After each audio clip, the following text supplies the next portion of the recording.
Nini Pelet. Nini Pelet. Nini Pelet.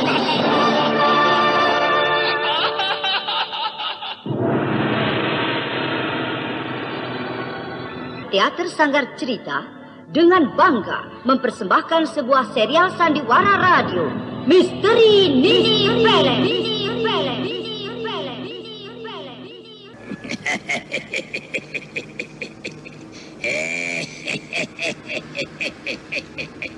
Kenapa kau heran, Nyai? Akulah Ki Cari-Cari suamimu. Tidak, kau bukan suamiku. Kau pasti setan yang menyamar suamiku. Pergi. Suamiku ada di rumah. Kau bukan Ki Cari-Cari suamiku. Pergi. Kau memang tidak akan percaya, Nyai. Perhatikanlah aku baik-baik. Apa itu? Itu dia manusia serigala setan itu. Dia baru keluar dari rumahmu. Kejar! Bunuh makhluk siluman itu. Kejar! Ayo, tangkap serigala setan itu. Bunuh! Itu dia, Kepung. Ayo, Kepung. Tangkap. Bunuh! Dia sudah tidak bisa lari. Ayo, bunuh! Ayo, serang. Ayo, Ayo, itu dia. Tidak, jangan. Ampun. Misteri Nini Pelet. Kali ini mempersembahkan episode ke-17 dengan judul Serigala Setan. Naskah karya Ari Hidayat. Teknik dan montase Moko Metal. Dengan sutradara Dian Pertiwi.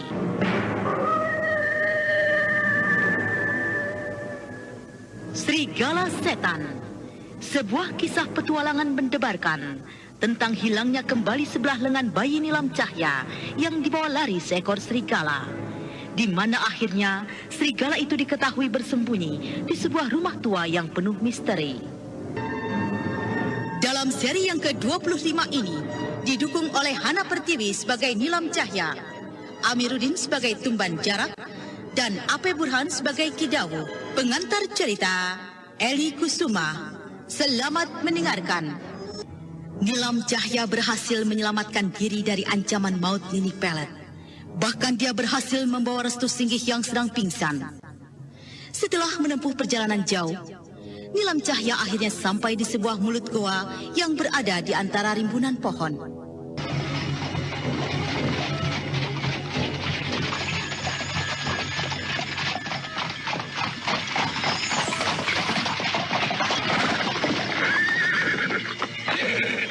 Sepertinya di antara rimbunan pohon itu ada sebuah mulut goa.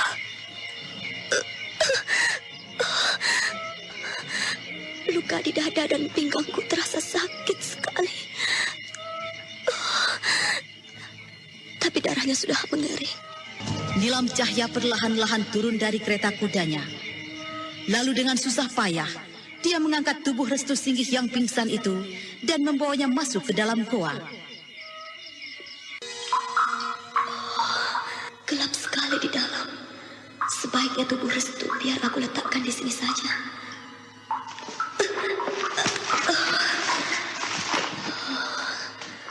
Luka di pangkal paha Restu nampaknya cukup parah. Tongkat berkepala ular Nini Pelet begitu dalam menancap di pangkal paha Restu hingga berlubang dan dagingnya hancur. Tapi untungnya darahnya sudah tidak lagi keluar.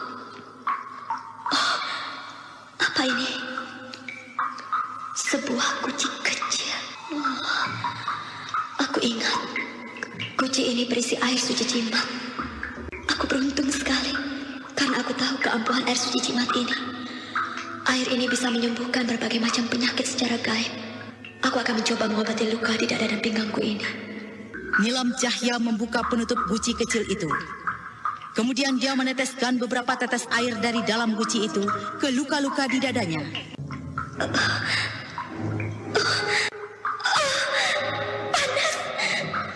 Panas sekali.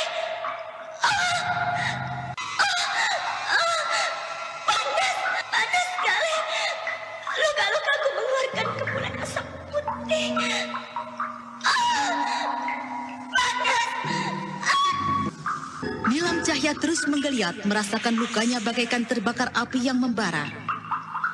Tak berapa lama kemudian, bekas luka-luka di dada dan pinggangnya itu perlahan-lahan mengering.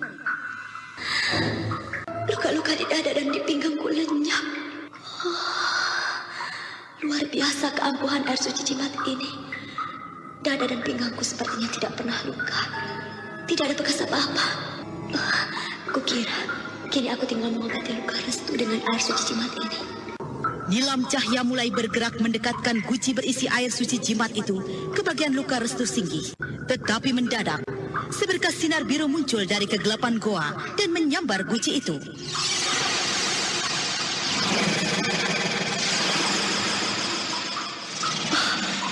Guci itu? Sinar apa itu? Guci kecil air jimat itu lenyap di bawah sinar berwarna biru tadi. Celaka. Bagaimana kalau Restu sampai tahu? Dia pasti marah. Tapi aneh. Sinar apa sebenarnya tadi? Aku harus melihat ke dalam sana. Sinar biru tadi masuk dan lenyap ke dalam sana. Nilam Cahya bergerak meninggalkan Restu Singgih yang belum sadarkan diri. Gelap sekali. Tidak ada yang bisa kulihat. Tapi kakiku terasa berjalan di sebuah jalan setapak. Jalan lorong dalam goa. Aku belum menemukan tanda-tanda yang mencurigakan. Rasanya aku sudah jauh masuk ke dalam goa ini. Sinar biru yang membawa guci air suci jimat itu tidak juga aku temukan. Entah kemana lenyapnya sinar itu. Sebuah ruangan.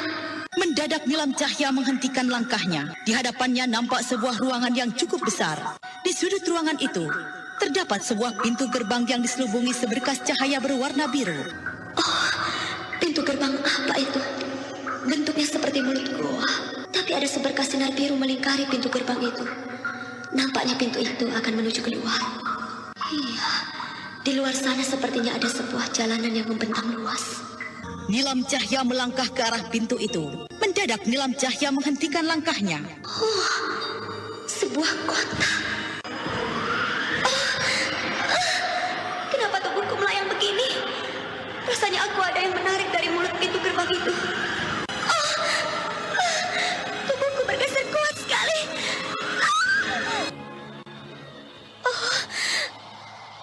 Di mana aku ini? Sepi sekali. Aku tidak melihat ada orang. Sepertinya ini sebuah kota tua. Tapi kenapa sepi begini? Kota tua yang sudah mati. Sungguh aneh sekali. Aku baru memasuki daerah seperti ini. Tapi semula aku melihat dari mulut pintu gerbang dalam goa. Daerah ini sepertinya sebuah kota raja yang ramai. Ada serombongan orang berkuda melalui jalan ini. Aku harus cepat menepi.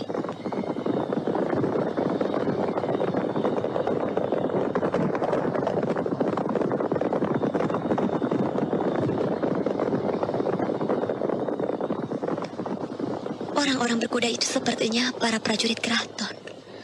Mereka menuju ke arah depan sana. Sepertinya di depan sana sebuah gerbang keraton.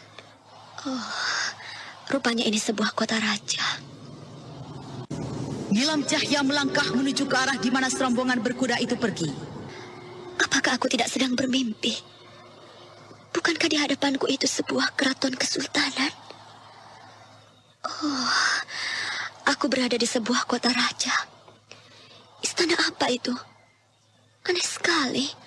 Aku benar-benar seperti sedang bermimpi. Aku mendengar suara keramaian di dalam keraton itu. Nampaknya di keraton itu sedang ada pesta besar. Tapi aneh, kenapa aku tidak melihat ada seorang pun di sana? Nilam Cahya memberanikan diri masuk ke dalam keraton. Setelah sampai di pintu ruang utama keraton, Nilam Cahya menghentikan langkahnya. Anda sekarang masih mendengarkan Sandiwara Radio Misteri Nini Pelet di channel Memori 80. Tidak ada orang satu pun. Aneh. Padahal tadi aku dengar di dalam keraton ini begitu ramai dengan pesta.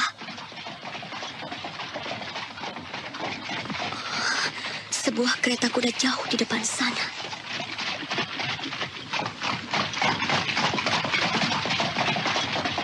Nilam Cahya melangkah menuju ke jalan pusat kota. Dia melihat sebuah kereta kuda tengah bergerak perlahan-lahan di jalan itu. Seorang laki-laki berjubah hitam duduk di depan kemudi kereta itu. Dan sebelah mata laki-laki itu buta, sedangkan sorot matanya tajam sekali.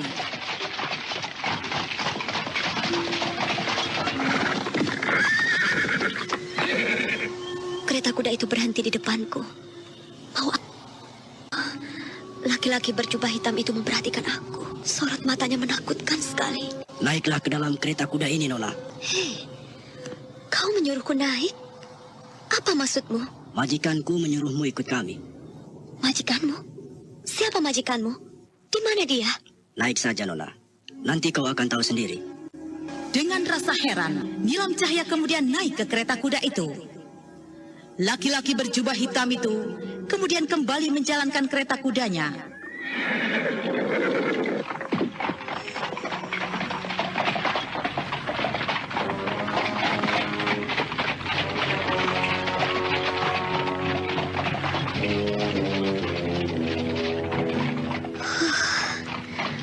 Aneh sekali. Mau dibawa kemana aku ini sebenarnya? Dan siapa laki-laki berjubah hitam dan bermata satu itu? Dia mengatakan aku akan dipertemukan dengan majikannya. Siapa sebenarnya majikannya itu? Dan anehnya, kenapa dia menyuruhku ikut dengan kereta kuda ini? Kereta kuda itu terus bergerak. Nilam Cahya tidak tahu kalau kereta kuda itu ternyata sudah memasuki sebuah halaman rumah tua bertingkat yang penuh ditumbuhi pohon besar. Turunlah, Nona. Kita sudah sampai. Sebuah rumah bertingkat. Inikah rumah majikanmu? Iya. Mari saya antar Nona ke dalam. Masuklah, Nona. Indah. Bagus. Tata ruang rumah yang mengagumkan. Sepertinya rumah ini milik orang terhormat. Naiklah ke ruang atas. Majikanku ada di kamar atas. Silakan kau duluan. Saya datang, Kidawu. Terima kasih, Tumban Jarak. Suruh masuk tamuku itu. Dan kau boleh pergi. Baik. Silakan masuk ke dalam kamar ini, Nona. Terima kasih. Nilam Cahya kemudian masuk ke dalam kamar itu. Nampaklah seorang laki-laki tua berjanggut putih tengah berbaring di ranjang. Siapakah Tuan sebenarnya? Sehingga Tuan menyuruh saya datang kemari. Aku Kidawu. Laki-laki berjubah hitam bermata satu tadi adalah Tumban Jarak. Dia pembantuku yang setia. Aku sengaja menyuruhmu datang kemari. Kau lihat apa yang aku pegang ini. Itu guci air suci jimatku yang hilang. Iya, maafkan. Guci kecil ini sengaja aku rebut dari tanganmu dengan kekuatan sinar gaibku. Karena aku sangat membutuhkan pertolonganmu dengan air suci jimat ini. Apa maksudnya? Saya sungguh tidak mengerti. Nanti kau akan mengerti. Apa benar Kidawu yang merebut guci itu dari tangan saya dengan sinar biru gaib ketika saya berada di dalam goa? Benar. Ya, benar. Saya percaya. Kidawu pasti bukan orang yang sembarangan. Kidawu mempunyai kekuatan sinar biru yang dahsyat. Tapi aku tidak mampu berbuat banyak untuk mengobati anakku. Anak Kidawu? Iya. Memangnya kenapa dengan anak Kidawu? Inilah yang sejak lama menjadi pikiranku. Sejak lama aku menanti ada orang yang datang ke gua gaib itu. Dan kau adalah orang pertama yang masuk ke dalam gua gaib itu. Goa gaib? Apakah goa yang saya masuki pertama itu bernama goa gaib? Iya. Dan aku tahu kau adalah orang yang sanggup mengobati anakku itu. Siapa namamu, nak? Panggil saja saya Nilam. Kidawu, boleh saya bertanya? Apa yang akan kau tanya? Sebenarnya sejak semula hingga saat ini, saya masih merasa heran sekali. Saya berada di mana sekarang ini? Saya seperti bermimpi. Saya belum pernah melihat suasana daerah ini. Nanti kau akan tahu, nak. Kau kini berada di suatu alam yang lain dari alammu. Apakah daerah ini sebuah kota raja? Ratusan tahun yang silam, daerah ini memang kota raja. Tapi kini sudah menjadi kota tua, kota mati. Tentunya kau sendiri menemui banyak keanehan di kota tua ini. Begitulah. Saya melihat sebuah keraton kesultanan. Saya datangi keraton itu. Saya dengar dan saya lihat ada pesta keramaian. Tapi aneh, Ki. Setelah saya masuk, keraton itu sepi dan sunyi. Saya tidak melihat ada seorang pun. Padahal semula saya juga melihat serombongan pengawal keraton tengah berkuda. Alam ini memang lain dengan alammu. Kau nanti akan tahu sendiri. Sekarang, mari ikut denganku. Mau apa kita ke kamar ini, Ki? Ikut saja aku. Ayo, mari masuk ke kamar ini. Ki Dawuh melangkah masuk diikuti Nilam Cahya. Nilam Cahya melihat seorang anak muda bertubuh kurus tengah terbaring di ranjang. Oh, siapa dia, Ki Dawuh? Itulah anakku. Nilam Cahya telah berada di dunia yang dirasakan sangat asing dan aneh sekali. Dia berada di sebuah kota raja. Nilam Cahya lalu diajak seorang laki-laki aneh yang membawanya menemui majikannya yang bernama Ki Dawuh. Benarkah anak muda yang berbaring di ranjang itu anaknya Ki Dawuh? Keadaan anak muda itu sangat memprihatinkan sekali. Tubuhnya kurus, wajahnya kumal dan pucat. Sakit apa sebenarnya anak muda itu? Pandali, ayah datang, nak. Ayah. Mana Nyai Lara Manis, kekasihku? Ayah datang dengan dia, bukan? Mana dia ya? Mana Nyai Lara Manis? Itu dia. Kau datang, Nyai? Kau datang menemui aku, Nyai. Ki Dawuh, bagaimana ini? Anakmu memeluki aku. Pandali. Nyai Lara Manis. Dia bukan Nyai Lara Manis. Dia Nilam, tamu kita. Ayo, lepaskan dia, anakku, lepaskan. Tidak. Nyai Lara Manis, ayo peluklah aku. Aku sangat mencintaimu. Jangan tinggalkan aku, Nyai. Kita akan segera kawin. Kita akan menjadi suami istri.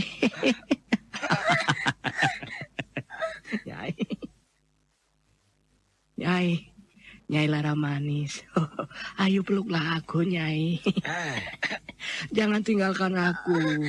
Aku sangat mencintaimu. Kita akan segera kawin. Kau mau kan? Pandali. Kau pasti senang, Nyai. Pandali. Ayo, Nyai, peluklah aku. Ayo lepaskan pelukanmu. Dia bukan Nyai Lara Manis. Ayo lepaskan. Tidak. Ayah kejam. Kenapa ayah melarangku mencintai Nyai Lara Manis? Apakah ayah tidak setuju kalau aku kawin dengan Nyai Lara Manis? Ayah kejam. Ayo, Nilam. Kita keluar dari kamar ini. Ayo. Maafkan anak saya, Nilam. Dia telah bersikap kurang ajar padamu. Saya mengerti. Hanya yang saya tidak mengerti, anak Ki Dawuh sikapnya seperti orang yang tidak waras. Dia memeluki saya. Dia menyebut-nyebut nama Nyai Lara Manis. Iya. Sepertinya dia sedang tergila-gila seorang wanita. Saya juga tidak mengerti. Tapi saya tahu Pandali anak saya itu masih waras. Siapa sebenarnya Nyai Lara Manis itu, Ki? Apakah kekasihnya? Kenapa Pandali nampaknya begitu mencintai wanita itu? Saya tidak berani menceritakan orang itu. Sri Ratu terlalu agung di mata saya. Saya juga tidak mengerti kenapa Pandali anak saya sampai bisa tergila-gila pada Sri Ratu. Sri Ratu? Siapa yang disebut Sri Ratu itu, Ki? Dialah Nyai Lara Manis. Dia dikenal dengan sebutan Sri Ratu. Dia pimpinan kami di kota tua ini. Dia sudah kami anggap raja kami. Di mana beliau tinggal? Di keraton tua itu. Di keraton tua itu? Iya. Tapi saya pernah datang, Ki. Keraton itu kosong. Sepertinya tidak ada penghuninya. Ya, memang aneh. Keraton tua itu akan ramai dengan penghuninya jika malam hari sudah tiba. Tapi jika siang hari, kota tua juga keraton itu berubah bagaikan kota mati. Tak ada seorang pun yang nampak.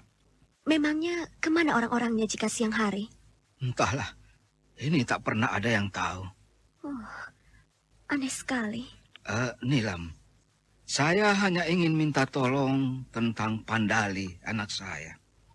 Saya yakin kau bisa mengobatinya. Anda sekarang masih mendengarkan sandiwara radio Misteri Nini Pelet di channel Memori 80. Pada kesadarannya semula. Apa yang bisa saya lakukan, Ki? Saya ini tidak bisa apa-apa. Jangan begitu. Saya sengaja memanggilmu kemari. Saya tahu kau bukanlah wanita sembarangan. Saya tahu keampuhan air suci jimat milikmu. Ki Dawu, itu air suci jimat milik teman saya. Dialah yang bisa menggunakan untuk menyembuhkan berbagai penyakit. Tapi perlu saya tahu dulu. Iya. Ki Dawu dari mana tahu tentang air suci jimat itu? Anda sekarang masih mendengarkan sandiwara radio Misteri Nini Pelet di channel Memori 80. Jimat sangatlah ampuh untuk menyembuhkan berbagai penyakit. Saya sangat beruntung. Rupanya kau telah masuk ke dalam gua itu dengan membawa air suci jimat. Boleh saya minta kembali guci air suci jimat itu, Ki? Ini, aku kembalikan. Karena ini memang milikmu. Terima kasih. Saya minta maaf karena saya telah merebutnya dari tanganmu. Sebenarnya, semula saya ingin mengobati luka teman saya dengan air suci jimat ini. Saya minta maaf sekali lagi. Matahari baru saja tenggelam. Setelah selesai makan malam, Nilam Cahya masuk ke dalam kamarnya yang telah disiapkan Ki Dawu. Kalau aku pikir-pikir, kasihan juga jika melihat keadaan Pandali, anak Ki Dawu itu. Aku sungguh tidak mengerti, kenapa anak muda itu bisa tergila-gila pada orang yang bernama Nyai Laramanis. Apakah wanita yang disebut Sri Ratu itu sangat cantik? Lagi pula, kukira tidak mungkin kalau Pandali sampai jatuh hati pada pimpinan yang dihormati di kota tua ini. Jika mungkin, belum tentu Nyai Laramanis atau Sri Ratu itu menerimanya. Dia orang terhormat, pimpinan besar yang dianggap raja. Dia pasti akan memilih laki-laki yang bisa dia senangi. Tapi, ya, kukira juga bisa. Bisa saja Nyai Laramanis itu menyukai Pandali. Pemuda itu juga tampan. Dia gagah.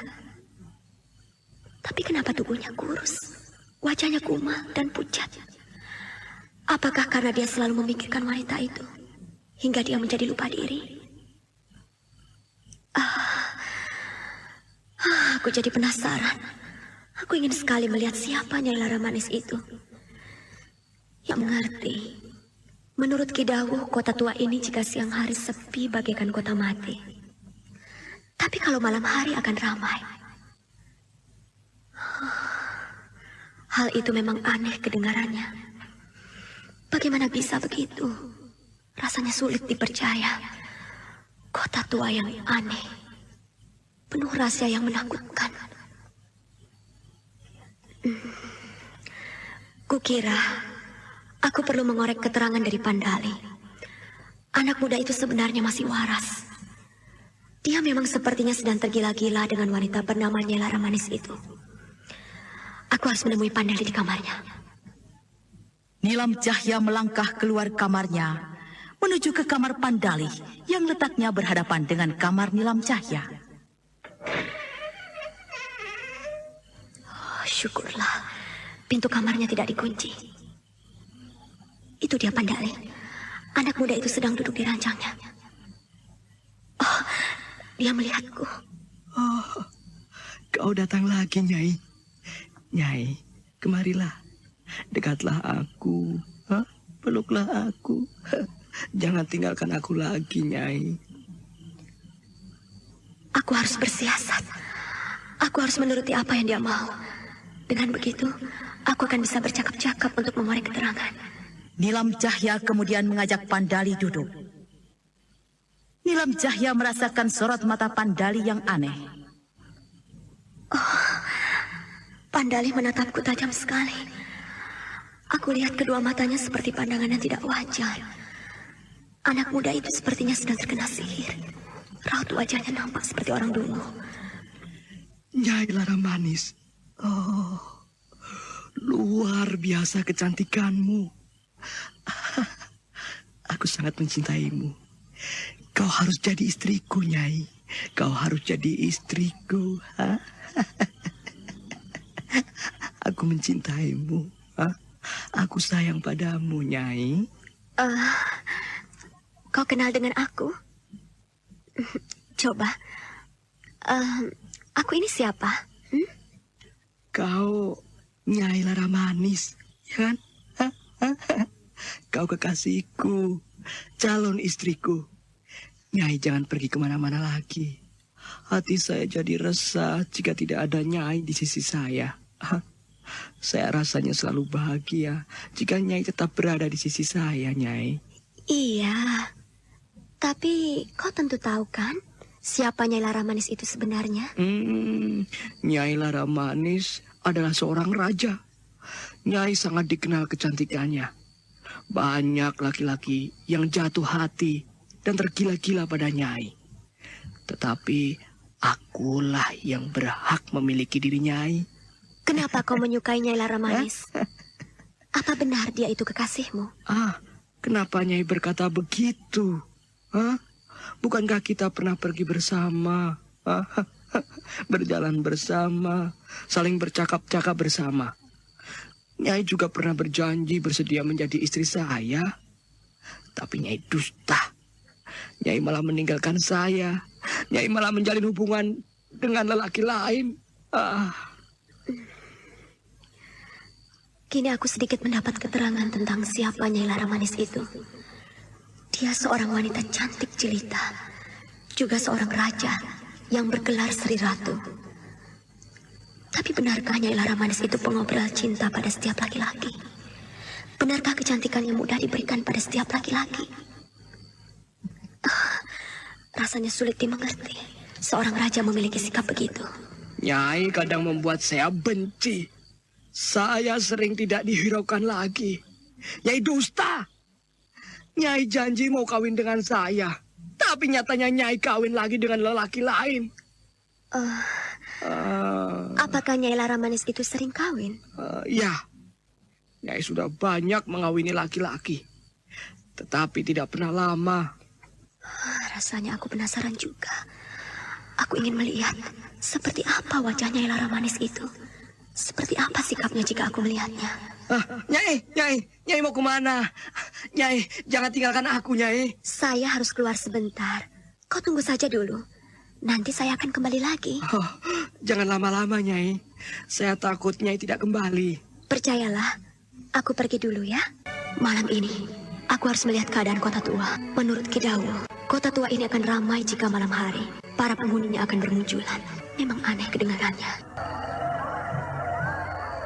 Suasana pusat kota tua malam itu sangat ramai. Anda sekarang masih mendengarkan Sandiwara Radio Misteri Nini Pelet di channel Memori 80. Ada keanehan yang dirasakan Nilam Cahya.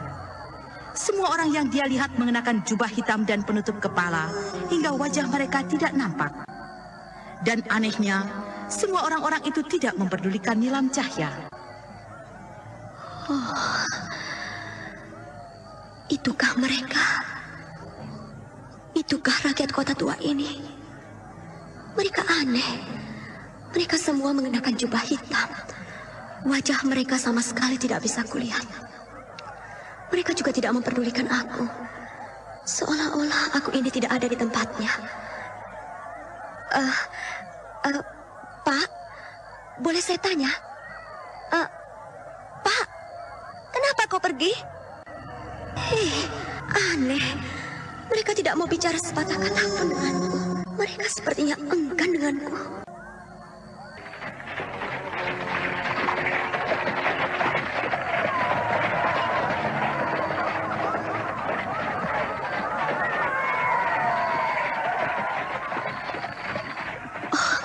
Semua orang-orang berjubah hitam itu menghindar. Rupanya ada serombongan kuda para pengawal keraton akan melalui jalan kota ini. Ada sebuah kereta kuda. Rupanya serombongan kuda itu sedang mengawal kereta kuda. Siapakah mereka? Nampaknya mereka rombongan para pengawal keraton. Tapi siapa yang berada di dalam kereta kuda itu? Semua orang memberi hormat. Aku melihat seorang wanita bercadar hitam berada di dalam kereta kuda itu. Apakah wanita itu Sri Ratu Raja Kota Tua ini? kukira wanita itu memang Nyai Laramanis. Sayang, cadar. Nilam Cahya terus memandang ke arah kereta kuda itu. Dan di dalam kereta kuda itu, nampak seorang wanita bercadar hitam tengah duduk. Wanita bercadar hitam itu melihat ke arah Nilam Cahya. Nilam Cahya tersentak. Dia melihat sepasang mata wanita bercadar itu memancar merah. Oh, sepasang mata wanita bercadar itu memancarkan sinar merah. Aneh, sepertinya kedua mata wanita itu mempunyai kekuatan gaib. Tuan, boleh saya bertanya? Hanya apa? Oh, suaranya aneh dan menakutkan. Suaranya tidak wajar seperti layak manusia biasa. Apa yang kau tanyakan? Siapa wanita bercadar yang ada di kereta kuda tadi? Beliau Sri Ratu Nyai Laramanis. Beliau raja kami. Sudahlah, aku permisi. Terima kasih. Benar dugaanku. Wanita bercadar hitam tadi adalah Nyai Laramanis. Tapi aneh. Tadi dia melihatku. Tapi kedua matanya bersinar merah sekali. Di sebuah keraton tua, rombongan kereta kuda yang mengiring wanita bercadar hitam itu baru saja sampai di halaman keraton. Seorang pengawal berjubah hitam turun dari kudanya. Kemudian dia membuka pintu kereta kuda itu.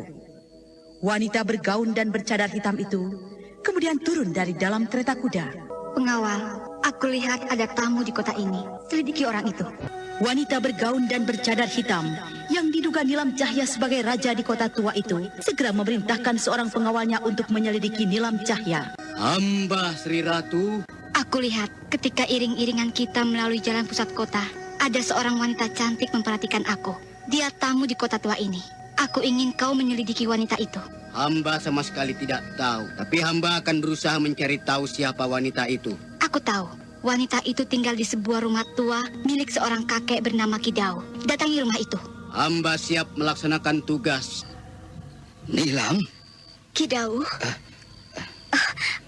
Maafkan saya, Ki. Saya keluar tanpa izin. Saya sudah tahu. Kau pasti penasaran ingin melihat keadaan kota tua ini. Benar, Ki. Saya hanya khawatir kau orang yang tidak dikenal. Bagaimana jadinya jika Sri Ratu Raja kami mengetahuimu? Memangnya kenapa, Ki? Saya tadi sempat melihat Sri Ratu dengan iring-iringannya. Wanita itu bercadar hitam. Sayang, saya tidak melihat wajahnya yang cantik jelita itu. Apakah dia, Ki, yang bernama Nyai Laramanis? Benar. Sri Ratu Raja kami bernama Nyai Laramanis. Beliau sering memeriksa orang yang tidak dikenal. Dan kau bisa mendapat hukuman jika dia melihatmu. Dihukum? Iya.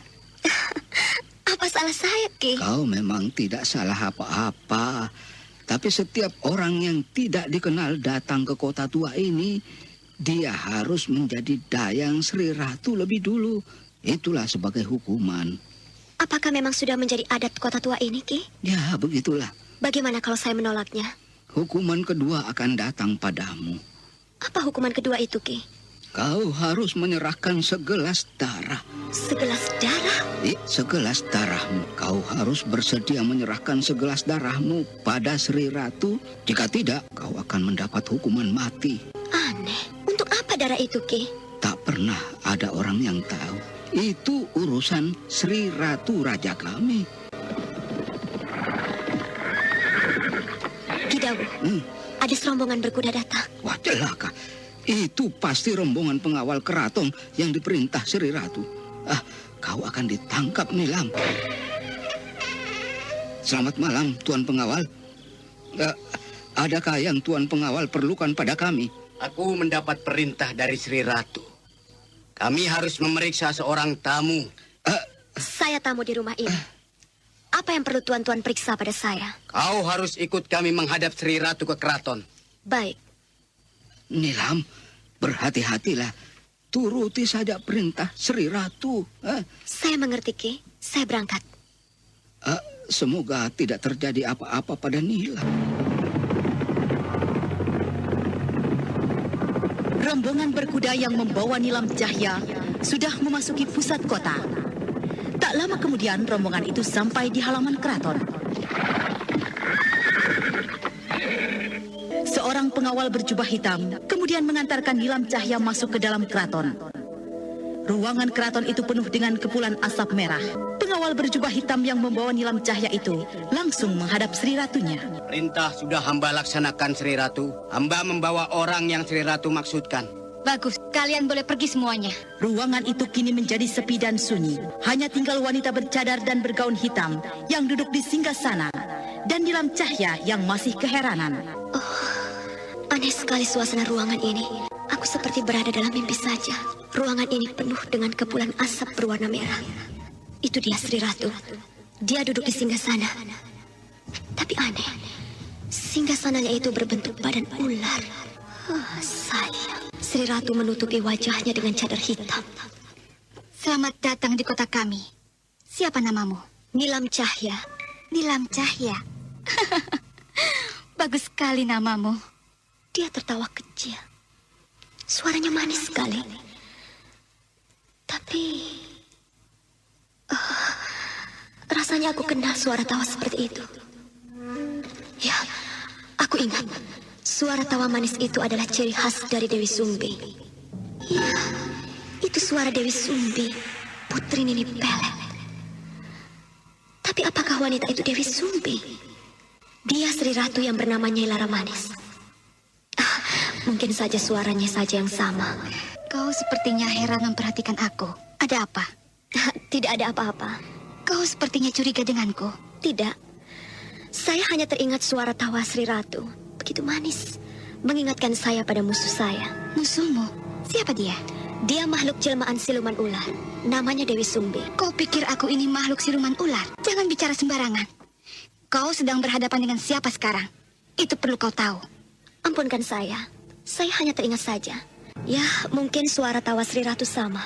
Sudahlah, jangan banyak mulut. Kau sudah tahu bukan dari Kidau bahwa setiap pendatang harus menjalankan hukuman. Kau harus bersedia menjadi dayangku di keraton ini. Saya bersedia. Tapi saya perlu tahu apa tugas saya di sini.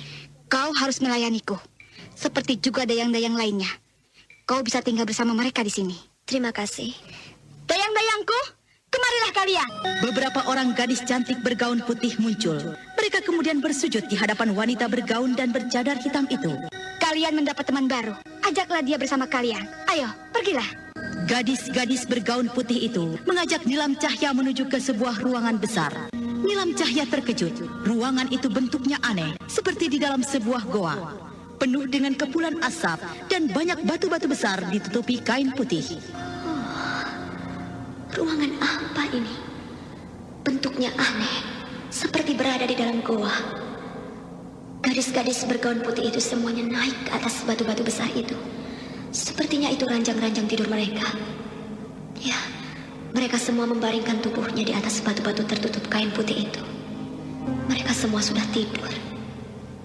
Aneh, cepat sekali mereka tertidur. Nilam Cahya akhirnya membaringkan tubuhnya di atas batu beralas kain putih. Dan selanjutnya, ia pun terlelap. Pagi mulai merekah. Cahaya matahari masuk ke dalam mulut goa. Sinarnya menghangatkan wajah Nilam Cahya yang sedang berbaring di dalam goa. Sudah pagi rupanya. Kemana gadis-gadis itu? Kenapa aku berada di dalam goa? Itu Restu. Aneh. Aku tidak mengerti. Apakah aku baru saja bermimpi? Kenapa aku kini berada di dalam goa? Bukankah semalam aku tidur di sebuah ruangan keraton bersama para dayang-dayang? Tapi kenapa aku kini berada di dalam goa? Goa ini adalah di mana aku pertama kali datang membawa Restu yang pingsan. Kini aku sadar. Rupanya semua kejadian yang aku alami di kota tua itu hanyalah mimpi. Sungguh aneh. Rasanya seperti bukan mimpi. Aku tidur terlalu lama di dalam goa ini hingga aku bermimpi panjang. Sebuah pengalaman mimpi yang aneh. Rasanya seperti benar-benar terjadi. Aku bertemu seorang wanita aneh yang disebut Sri Ratu bernama Nyai Laramanis. Aku juga berkenalan dengan Ki Dawuh dan anak yang tergila-gila Nyai Laramanis. Benar-benar aneh. Restu, luka di pangkal paha kiri Restu sudah mengering. Tapi luka itu sangat berbahaya nampaknya. Tusukan tongkat berkepala ular ini terlalu dalam menusuk bagian pangkal paha kiri Restu. Dada dan pinggangku pun tersapat tongkat siluman ular itu. Restu, kau belum sadarkan diri juga. Kau tidak boleh mati. Aku khawatir sekali. Perlahan-lahan Nilam Cahya mengangkat kepala Restu Singkih. Kepala anak muda itu kemudian diletakkan di pangkuannya. Kening Restu panas sekali. Seluruh tubuhnya juga terasa panas. Bagaimana aku harus menolongnya? Air suci jimat. Aku ingat, air suci jimat. Nilam Cahya mengeluarkan guci kecil berisi air suci jimat dari balik baju Restu Singkih. Nilam Cahya kemudian meneteskan air suci jimat itu ke luka-luka Restu Singkih di pangkal paha kirinya. Aku sudah meneteskan air suci jimat ke luka Restu. Biar aku tunggu apa yang terjadi pada luka itu nantinya. Luar biasa keampuhan air suci jimat ini. Luka-luka Restu lenyap tanpa bekas. Luka-lukaku pun lenyap tanpa bekas. Tapi bagaimana dengan Restu? Dia masih pingsan. Tubuhnya panas sekali. Sebaiknya aku pergi dari gua ini. Nilam Cahya membawa tubuh Restu Singkih ke kereta kuda. Dan Nilam Cahya kemudian duduk di depan kemudi.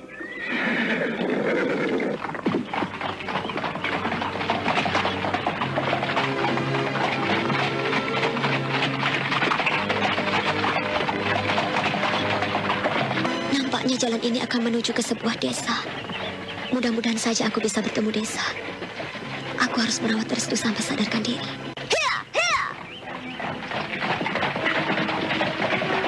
Kereta kuda yang dikemudikan Nilam Cahya melaju di sebuah jalan yang di kanan kirinya penuh ditumbuhi pohon-pohon besar.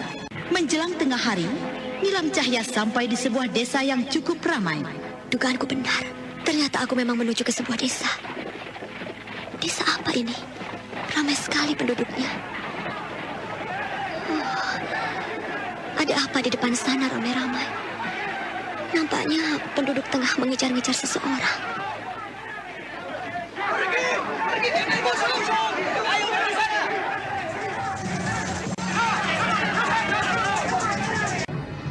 Bagaimanakah kisah selanjutnya? Nah, pendengar yang budiman, ikutilah kelanjutan Sandiwara Radio Misteri Nini Pelet di radio kesayangan Anda ini.